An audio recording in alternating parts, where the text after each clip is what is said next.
This is the Daily Hoosier Daddy Weekend Edition, brought to you by Octane Infinity TV exclusively at YouTube.com. Week 1 is now in the books for the IFBLO Hoosier Daddy JV Fantasy Basketball League.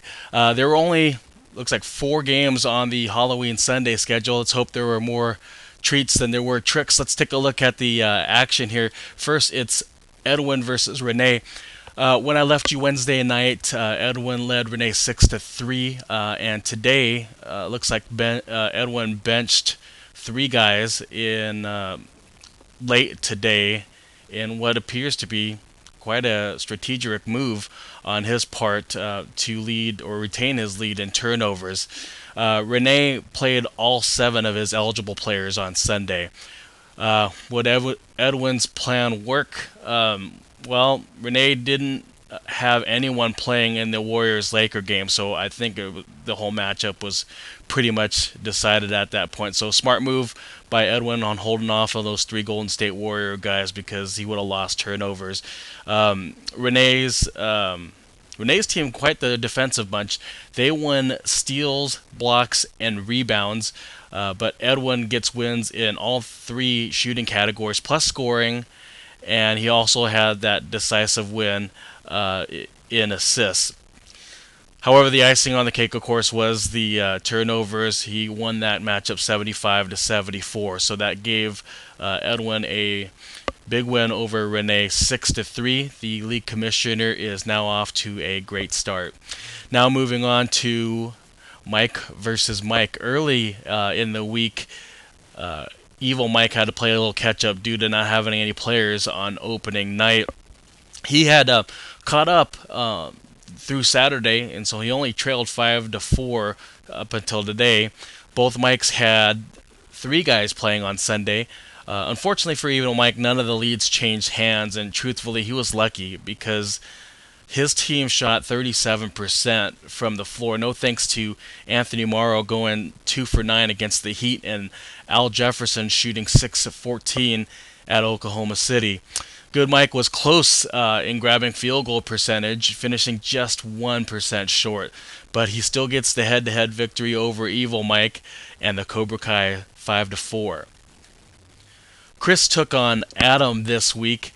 His fantasy team finished a distant last place last year, and he goes up against the two-time defending champ in Adam. Adam led 6-3 going into Sunday, and Adam only played Dwayne Wade and Paul Gasol, opting to bench his rookie Al-Farouq Amino and Paul Millsap. Now, Millsap was absolutely sensational tonight. However, his big numbers wasn't anything that Adam needed to take any of the 3 categories in which Chris had led going into Sunday. Chris had 3 players in action, one of whom, Darren Williams, was awesome tonight, 15 assists.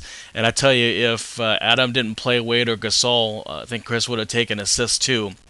But no lead change here. Adam does win the week, holds off Chris by 6-3. Going into Sunday, Scott led Evan 5-4, and I'll tell you, this matchup could have gone either way. Scott had 3 players, while Evan had 2. Sean Marion and Andres Biedrins block shots got Evan close, it appears, to winning that category. He just came up 3 short. So it just came down to the percentages, both field goal and free throw. Evan narrowly edged Scott in both of those categories by either 1% or less. So it was a valiant effort by Evan, but Scott wins this matchup head-to-head 5-4. So the last matchup was Jonas going up against me. I'll fast forward to the last game because it came down to the Lakers versus the Warriors. Jonas and I were tied 4-4 with a tie in steals. Now, I'm not going to lie, I was a little bit nervous because Jonas had Kobe Bryant playing against me with just Lamar Odom. Now, he has Stephen Curry on his team, but he didn't have his services due to an ankle injury. So it was just pretty much one-on-one with the Laker boys, and I did see Lamar Odom get a steal in the second quarter. I think he picked off David Lee, but Kobe Bryant, how many steals did he get? Absolutely none. He only played 26 minutes today, with the Lakers seemingly blowing out Golden State early. Actually, Odom only played 28 minutes. So, really, that was it. That was the match for Jonas. I win this matchup 5-4 by just one steal. Gotta love fantasy basketball. So here are the league leaders for week 1. Good Mike led in 3 categories, easily in steals, easily in assists, I should say, also because Rajon Rondo had a monster week. He passed me in rebounds by just 7. The steals race that he won was just also included Evan, Adam, and Renee. It looks like they were just hot on his tail. But Good Mike finishes the week with leads in 3 categories. My team led the league in 2 categories. Block shots, where I was strong all year last year, but with Dwight Howard not on my team anymore, I kind of have questions about that. But good to know that I still have a strong defensive bunch. The shocker for me, though, was my team won or led the league in free throw percentage, and that was a category that I think I only won once last year in head-to-head competition. Let's move on. For field goal percentage, Jonas was the only team that shot above 50% from the field. In threes, Chris edged out Edwin by just 3 triples. And Edwin, however, is still a strong scoring team. He led the league with 609, beating Jonas by just 20 points. And Evil Mike had the fewest turnovers this week with 58. Also, I should note, Evan just had 59 turnovers. So let's take a look at the standings. At the top of the league is division leaders Edwin and Adam, both with 6-3 records. Good Mike, Scott, and I all have 5-4 records. Then it's Jonas, Evan, and Evil Mike with 4 wins. Rounding out the league is Renee and Chris with 3 wins. So here are the matchups for week 2. It's Evil Mike going up against Renee. Evan faces Adam. Chris takes on Jonas. Scott matches up with Good Mike, and Edwin goes up against my team.